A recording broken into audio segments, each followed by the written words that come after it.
நான் வந்து குவைத்திலேருந்து வர்றேன். குவைத்திலேருந்து வந்து அங்கே வந்து இறங்கி அங்கேருந்து லக்கேஜ் வர்றதுக்கு லேட் ஆகிடுச்சு. 1.5 ஹவர்ஸ்க்குள்ளே நம்ம வந்து அடுத்த ஃப்ளைட்டை பிடிக்கணும். பிடிக்கல அப்படின்னா அந்த ஃப்ளைட்டை விட்டுட்டு அடுத்த ஃப்ளைட்டு டொமஸ்டிக் ஃப்ளைட்டு யார் வந்து அடுத்த ஃப்ளைட்டு சேஞ்ச் பண்ணுறீங்களோ இன்டர்நேஷனல்லேருந்து வர்றவங்களுக்கு எவ்வளோ சார் சார்ஜ்? ஓப்பனாக சொல்லுங்க கொஞ்சம் வேமா. எவ்வளோ நீங்கள் சார்ஜ் பண்ணுறீங்க? 4,000 ரூபா ஒரு எனி ஒரு பாசஞ்சருக்கு 4,000 ரூபா இன்டர்நேஷனல் டு அடுத்தது வந்து டொமஸ்டிக் மாறி ஒரு மிஸ் பண்ணிட்டீங்கன்னா ஃப்ளைட்டப்பா.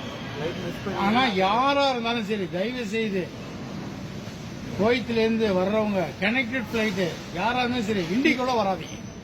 இண்டிகோவில் வந்தீங்கன்னா உங்களுக்கு எவ்வளோ பிரச்சனை இருக்கோ அவ்வளோ பிரச்சனையும் நீங்கள் பார்க்கலாம். லக்கேஜ் ப்ராப்ளம், சர்வீஸ் கிளியர் இல்லை, லக்கேஜ் மிஸ் ஆகி அவங்க வந்தாலும் அதுக்கு கரெக்டான சொல்யூஷன் கிடையாது, மேனேஜிங் சரியில்லை, அது யாரும் மெயின்டெனன்ஸ் பண்ணுறது யாரும் சரியில்லை. அவங்க அங்கே 1 ஹவருக்குள்ள கொடுப்பாங்க, இங்கே வந்தால் 1 ஹவர் இருந்தால் கூட கவுண்டர் க்ளோஸ்ன்றாங்க.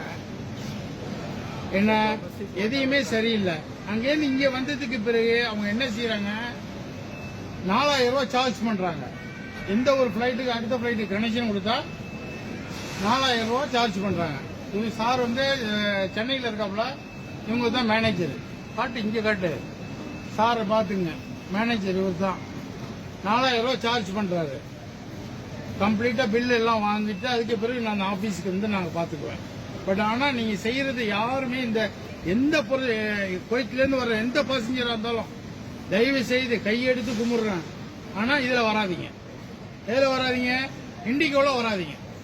இண்டிகோல டிக்கெட்டை போட்டு ஏற்கனவே மாறிடும். ஒரு ஆள் பேஸ்புக்ல சொல்லி இருந்துச்சுல, குவைத்ல சொல்லிச்சு. நம்ம கரெக்டா கொடுப்போம். அடுத்தபடியே நம்ம எங்கெங்க ஏர்லைன்ஸ் இருக்கோ குவைத்தில் உள்ள ஏர்லைன்ஸ் அவ்வளோ ஏர்லைன்ஸுக்கு நான் கொடுத்துருவேன். பேமெண்ட் கொடுத்துட்டு தான் அவங்க போகணும். இல்லைன்னா போங்கிறாங்க. என்னன்னா ரோட்ல நில்லுங்க, ரோட்ல நில்லுங்க, எங்கேயாவது மறிச்சு போங்க, செத்து போங்க அப்படிங்கிறாங்க. சரி ஓகே. அதனால தயவு செய்து இண்டிகோல வராதிங்க. இண்டிகோல வந்தீங்கன்னா சீரழிஞ்சு போயிடுவீங்க.